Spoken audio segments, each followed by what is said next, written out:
نحمده ونصلي على رسوله الكريم اما بعد ونعوذ بالله من الشيطان الرجيم بسم الله الرحمن الرحيم اما بعد اللهم صل على محمد وعلى آل محمد كما صليت على إبراهيم وعلى آل إبراهيم إنك حميد مجيد اللهم بارك على محمد وعلى آل محمد كما باركت على إبراهيم وعلى آل إبراهيم إنك حميد مجيد عدد خلقه وزنة عرشه ورضا نفسه ومداد كلماته رب اشرح لي صدري ويسر لي أمري واحلل عقدة من لساني يفقهوا قولي رب زدني علما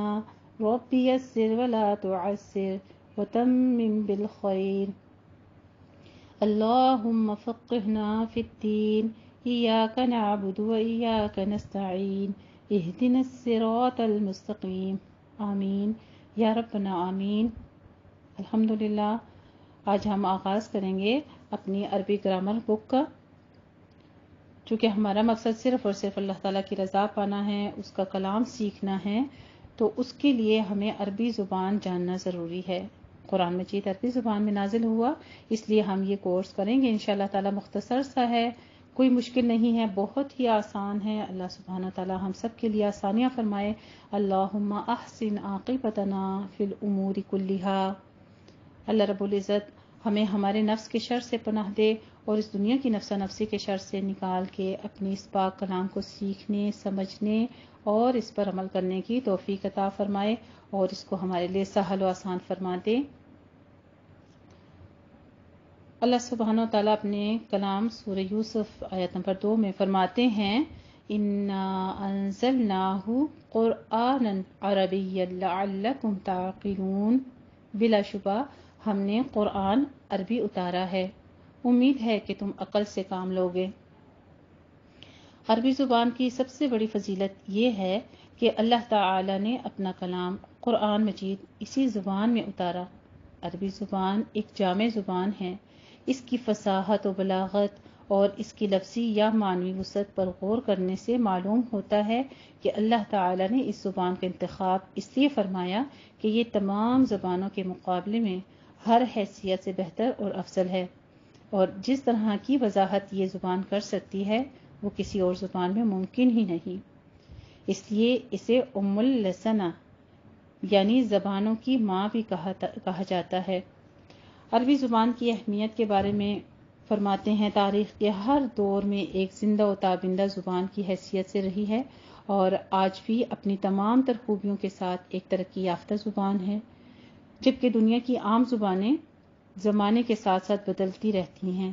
ایک صدی کے بعد پہلی صدی کی زبان متروک ہو جاتی ہے، یعنی اب ہمیں نہیں پتا کہ حضرت آدم علیہ السلام کے دور میں کون سی زبان استعمال ہوتی تھی، پھر اس کے بعد کون سے پیغمبر تھے، ان کی کون سی زبان تھی۔ ساری زبانیں تو اس وقت سے عربی تو نہیں چلتی آئی ازلوں سے، بلکہ مختلف زبانیں ہوتی تھی۔ کیا آپ کو پتا ہے تورات کس زبان میں نازل ہوئی ہے، زبور کس زبان میں نازل ہوئی ہے، یا انجیل کس زبان میں تھی؟ مختلف زبانیں تھیں۔ ہر زبان میں جو ہے مختلف قسم کی پائے جاتے تھے۔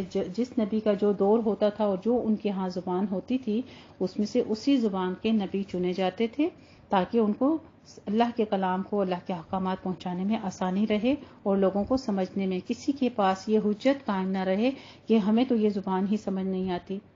مسلمانوں کا تعلق عربی زبان سے محض اتنا ہی نہیں ہے کہ وہ ایک مسلم برادری کی زبان ہے۔ اگر ایسا ہوتا تو آج دیگر زبانوں کی طرح قدیم عربی بھی متروک ہو چکی ہوتی، لیکن مسلمانوں کی عربی زبان ہے۔ سب سے زیادہ اس کی یہ ہے کہ وابستگی، سب سے بڑی وجہ یہ ہے کہ اللہ تعالی نے دنیا کی ہدایت کے لیے اپنا پیغام یعنی قرآن جیسی زبان کو بھیجا۔ قرآن مجید کو اللہ سبحانہ تعالیٰ نے بہت وسعت کے ساتھ، تاکہ اس میں ہر چیز جو ہے وہ کھول کر بیان کر دی گئی ہے۔ اس میں کسی قسم کی کوئی ایسی بات نہیں ہے جس میں کجروی ہو، ٹیڑھا پن ہو، جو کہ سمجھ نہ آتا ہو۔ اس کی ایک بڑی وجہ یہ بھی ہے کہ اللہ تعالیٰ نے دنیا کی ہدایت کے لیے اپنا پیغام یعنی قرآن جس زبان میں بھیجا وہ عربی زبان ہے، جس میں ہمارا پورا دینی سرمایہ محفوظ ہے، اور جناب رسول کریم صلی اللہ علیہ وآلہ وسلم کی احادیث کا متن بھی اس میں ہے۔ گویا اسلام کی اساس ہی عربی زبان پر قائم ہے۔ عربی زبان کی فصاحت و بلاغت کے لحاظ سے بیان فرماتے ہیں کہ عربی زبان اشرف اللغات ہے، اور اس کی خصوصی شان یہ ہے کہ اس زبان کا کوئی لفظ بے معنی نہیں۔ مثلاً ہر روز جس قدر پڑھا یا پڑھایا جاتا ہے اسے عربی میں سبق کہتے ہیں۔ لغت میں اس کا مطلب ہے آگے نکل جانا، سبقت لے جانا۔ اس لیے ہم روٹین میں جب سبق پڑھتے ہیں اس کو کہتے ہیں نا کہ آج میں نے اتنا سبق پڑھا ہے۔ سبق کا مطلب عربی زبان کا یہ لفظ ہے، جو ہماری اردو ہے یہ عربی اور فارسی سے ملا کے بنائی گئی ہے، اس لیے ہم اردو میں بھی کہتے ہیں کہ یہ میں نے سبق پڑھا ہے۔ سبق کا مطلب ہوتا ہے آگے نکل جانا۔ یہ بات قابل غور ہے کہ روزانہ درس کا نام سبق رکھنا اس بات کی خبر دیتا ہے کہ اگر طالب علم روزانہ ترقی نہیں کرتا اور اس کی آج کی قابلیت اس کی گزشتہ قابلیت سے بڑھتی نہیں ہے تو یہ نہ تعلیم ہے نہ سبق ہے بلکہ وقت کا ضیاع ہے۔ اسی طرح اس زبان کے الفاظ کی ترکیب کو جس طرح چاہے الٹ پلٹ کیا جائے، نہ صرف یہ کہ وہ محمل نہ ہوں گے بلکہ اپنے مخصوص معنی کو بھی برقرار رکھیں گے۔ مثلا قاف میم را کی ترکیب آپ جیسے چاہیں الٹ پلٹ دیں، ہر لفظ بامعنی ہوگا۔ ایک مثال کے طور پر جیسے قمرن، ایک لفظ ہے قمر، اس کا مطلب ہے چاند، اس کو اگر ہم بولیں رقم، رقمن لکھ لیتے ہیں، اس کا معنی ہے لکھنا۔ جیسے مثال کے طور پہ ہوتا ہے مرقن، مرقن کا معنی ہے شوربہ۔ اگر ہم اس کو مقرن تھوڑا سا پڑھنے میں جیسے اکثر بہنیں قرآن مجید پڑھتے ہوئے بہت زیادہ مغالطہ کرتی ہیں، یعلمون یعملون، یعلمون وہ علم رکھتے ہیں وہ جانتے ہیں، یعملون وہ عمل کرتے ہیں، مینز کہ وہ کچھ فیل کر رہے ہیں، کچھ ورک کر رہے ہیں، ورکنگ کو کہتے ہیں یعملون۔ اسی طرح سے قرمن کا معنی ہے سردار، اور رمقن کہہ دیں آپ، تھوڑا سا ورڈ کو حروف کو آگے پیچھے کیا، رمقن، رمقن، رمقن سے ہوتا ہے تھوڑی سی جان جو باقی ہو۔ عربی قواعد کی ابتدا ہم آج کرنے لگے ہیں الحمدللہ۔ تو عربی زبان چونکہ عربوں کی مادری زبان تھی، اس لیے یہ زبان جب تک خطہ عرب میں رہی اہل زبان اسے بغیر کسی قاعدہ و قانون کے سمجھتے، مگر جب اسلام نے سرزمین عرب سے باہر قدم رکھا تو غیر قوموں کے لیے عربی زبان فہم قرآن میں سدّ راہ ہوئی، بلکہ ان کی میل ملاپ سے بعض عربوں کی بول چال میں بھی فصاحت و بلاغت متاثر ہوئی اور بکثرت اعرابی غلطیاں واقع ہونا شروع ہوئیں۔ اس زمن میں ایک واقعہ ملتا ہے کہ ایک دفعہ ابو الاسود جو تھے انہوں نے سنا کہ ایک قاری کو انہوں نے سنا قرآن کی یہ آیت تلاوت کرتے ہوئے، ان اللہ بریء من المشرکین ورسولہ، سورہ توبہ کی آیت نمبر 3 ہے۔ قاری نے اس آیت کو رسول کریم کے بجائے اس طرح سے پڑھا، رسولہ تھا، اپنی ایکسنٹ کی وجہ سے، بولنے کی وجہ سے انہوں نے پڑھا رسولہ، یعنی لہو کو لیہی پڑھ دیا، یعنی لام کو پیش کی بجائے زیر کے ساتھ پڑھا۔ ابو الاسود یہ سن کر بہت ناراض ہوئے اور کہا خدا کی ذات اس سے پاک ہے کہ وہ اپنے رسول اللہ صلی اللہ علیہ وآلہ وسلم سے بیزار ہو۔ اس آیت کا مطلب یہ ہے کہ بے شک اللہ تعالیٰ بری ہو گیا مشرکین سے، اور اس کا رسول بھی، اللہ اور اس کا رسول مشرکین سے بری ہوتے ہیں۔ تو انہوں نے اپوزٹ کر دیا، رسول ہی جب پڑھا اس کا مطلب کہ اللہ بیزار ہو گیا مشرکین سے اور اس کے رسول سے، نعوذ باللہ، معنی کتنا بدل گیا۔ پھر وہ بصرہ کے والی زیادہ کے پاس آئے اور کہا کہ میں نے آپ کے حکم کی تعمیل کر دی ہے۔ زیاد نے ان سے قرآن مجید پر علامات لگانے کی فرمائش کی تھی۔ اسی طرح بعد میں علماء کو اس زبان کے قواعد جمع کرنے کی ضرورت بھی محسوس ہوئی، جو کہ صرف صرف و نحو ہیں۔ ٹھیک ہے، ہم انشاءاللہ تعالی علم الصرف اور علم النحو پڑھیں گے، جس کے بیچ میں ہمیں سکھایا جائے گا کہ ایک حرف سے کس طرح قرآن مجید کے بہت سارے الفاظ بنتے ہیں۔ ابھی آپ کو جن بہنوں کو ترجمہ سیکھنے کا شوق ہے، آپ ترجمہ رٹلائزیشن کے طور پر اگر یاد کریں، وہ اس کی نسبت میری یہ پوری کوشش ہے کہ آپ کو ایک لفظ سے قرآن مجید کے جتنے الفاظ بنائے جاتے ہیں وہ تمام سکھائے جائیں، وہ طریقہ ہی سکھایا جائے تاکہ آپ بے ساکھیوں پر نہ رہیں، بلکہ ایک پارہ یا زیادہ سے زیادہ 5 پارے عربی کے آپ پڑھنے کے بعد جو آپ ناظرہ پڑھیں گے تجوید کے ساتھ، جس کا لفظی ترجمہ میں آپ کو کرواؤں گی، تو اس کے بعد انشاءاللہ تعالیٰ آپ باقی کے 25 پارے کا ترجمہ خود کرنے کے قابل ہو جائیں گے، بجائے اس کے کہ بعض بہنیں 29 پارے کرتی ہیں کسی مدرسے سے اور ان کا ایک پارہ رہ جاتا ہے تو وہ بیساکھیوں کے سہارے پڑی رہتی ہیں کہ ہمارے 2 پارے رہ گئے ہیں اور ہمارا مدرسہ بند ہو گیا ہے یا چھٹیاں ہیں، اور ان کو آگے ترجمہ نہیں آتا۔ تو زیادہ بہتر طریقہ یہ ہے، اللہ رب العزت ہمارے لیے آسانیاں فرمائے کہ ہم صرف و نحو کو سیکھ سکیں۔ ہمارے ہاں عموماً یہ تاثر پایا جاتا ہے کہ عربی زبان کے قواعد نہایت مشکل ہیں، مگر حقیقت یہ ہے کہ یہ قواعد بالکل مشکل نہیں ہیں، بلکہ ان کے ذریعے سے اس زبان کو سیکھنا اور زیادہ آسان ہو جاتا ہے، اس لیے کہ جب زبان آسان ہے تو قواعد کے مشکل ہونے کا سوال ہی نہیں پیدا ہوتا۔ مزید یہ کہ عربی زبان کا معاملہ دیگر زبانوں سے مختلف ہے۔ مسلمان اس زبان کو اس لیے سیکھنا چاہتا ہے کہ اللہ کی کتاب ہے، یعنی قرآن مجید کو سمجھ سکے۔ قرآن پاک کو سمجھنے کا یہ شوق انشاءاللہ اس کام کو اس خیال کے ساتھ آسان بنا دے گا کہ یہ صرف شوق نہیں بلکہ کار ثواب بھی ہے اور عبادات بھی ہے۔ اس لیے اس راہ میں جو کوشش بھی ہوگی اس سے اللہ کی رضا حاصل ہوگی۔ اللہ سبحانہ و تعالیٰ نے بھی کوشش کرنے والوں ہی کے لیے قرآن مجید میں فرمایا ہے۔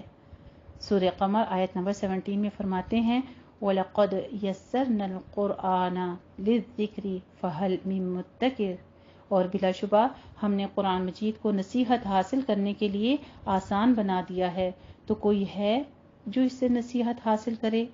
ماہر لسانیات کے مطابق عربی زبان گرامر کے لحاظ سے دنیا کی تمام زبانوں سے زیادہ آسان، سائنٹیفک اور دلچسپ ہے، کیونکہ اس زبان میں الفاظ کے اعراب و حرکات بھی کسی ضابطے و قانون سے خارج نہیں ہیں۔ مثلا ماضی کے حرف پر فتح اور مضارع کے حرف آخر پر ضمہ پایا جاتا ہے۔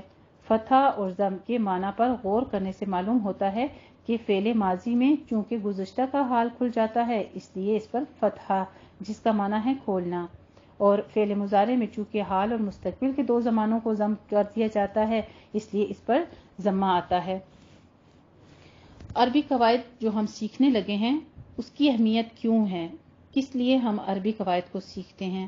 عربی گرامر کے ضروری قواعد کو سمجھیں بغیر قرآن مجید کا ترجمہ سمجھنا خاصا مشکل ہو جاتا ہے، اور اس سے وہ فوائد بھی حاصل نہیں ہوتے جو عربی قواعد سمجھنے کی صورت میں حاصل ہو سکتے ہیں۔ چنانچہ قرآن مجید سمجھنے کے لیے عربی گرامر کے بنیادی قواعد و ضوابط سے واقفیت بہت ضروری ہے تاکہ الفاظ کی ساخت اور بناوٹ کو سامنے رکھتے ہوئے ان کا ترجمہ آسانی کے ساتھ کیا جا سکے اور اعرابی غلطی سے بچا جا سکے۔ خلیفہ عبد الملک بن مروہ کہا کرتے تھے الاعراب جمال للوضیع واللحن حجنۃ علی الشریف تعلم النحو کما تتعلمون السنن والفرائض۔ اعراب ان پڑھ آدمی کا جمال ہے، یعنی اس کو خوبصورت طریقے سے ادا کرنا بتا دیتے ہیں۔ ایک ان پڑھ آدمی بھی جو ہوتا ہے جب وہ اعراب کے ساتھ قرآن پڑھتا ہے تو قرآن کی ادائیگی خوبصورت کر پاتا ہے، اور لحن معزز آدمی کے لیے باعث آر ہے۔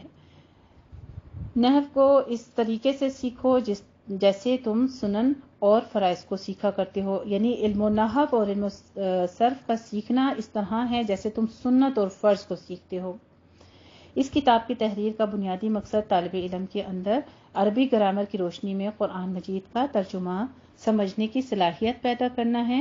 اس چند ایک استثنائی صورتوں کے علاوہ ہر جگہ قرآن مجید کا ترجمہ جو ہے وہ بہت ساری مثالوں کے ساتھ بھی سامنے آئے گا، جو کہ آیات مبارکہ قرآن مجید سے انتخاب کریں گے ہم انشاءاللہ تعالی، اور اس کو صرف اور نحو یعنی یہ جو گرامر ہم سیکھیں گے اس میں ہم ان کو پریکٹیکلی بھی کنورٹ کریں گے، اور انشاءاللہ تعالی ہم اس کو بہت آسانی کے ساتھ جب صرف و نحو کے ساتھ یعنی عربی گرامر کے ساتھ ترجمے کو ہم کنورٹ کریں گے اور اس کو پریکٹیکلی کریں گے تو ہمارے لیے ترجمہ بنانا بھی، سیکھنا بھی، اس کو یاد رکھنا بھی بہت ہی آسان ہو جائے گا انشاءاللہ تعالی۔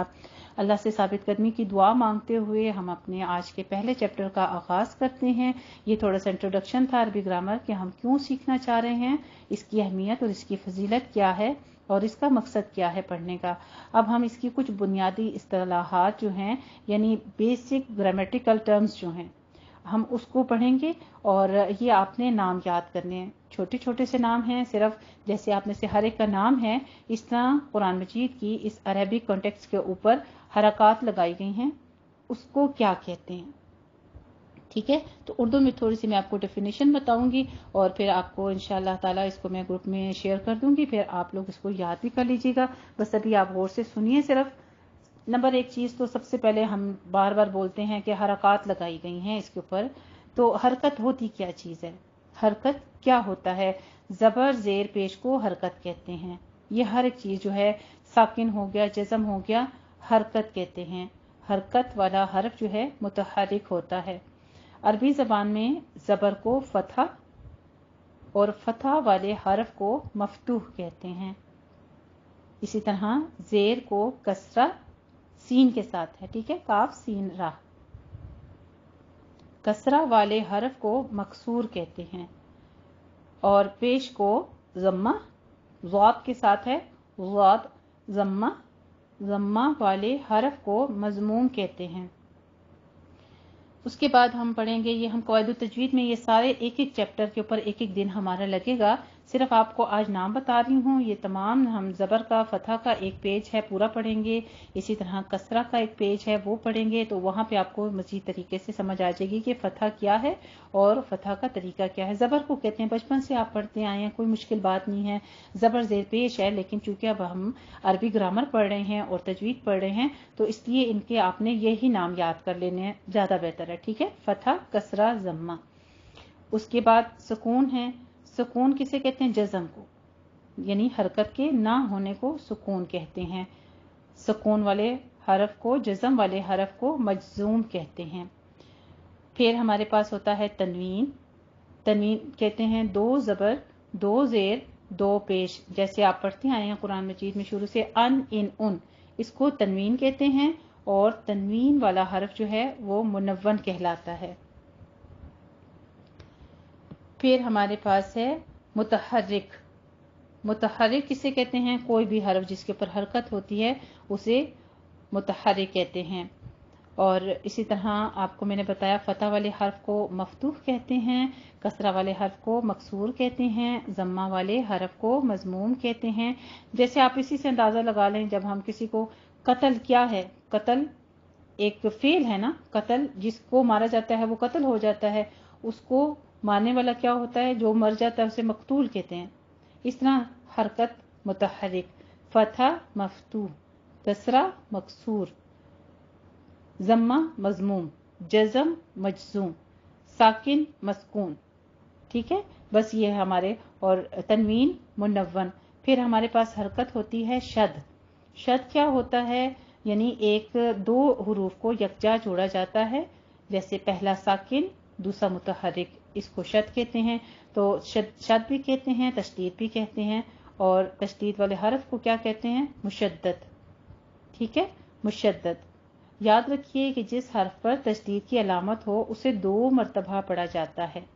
یاد رہے کہ یہ بات ہم انشاءاللہ تعالی، جیسے آپ کل بھی پڑھے تھے، تو مرا نہیں ہوتا، مر، جیسے کلا تو کل نہیں کہنا ہے، کل لا۔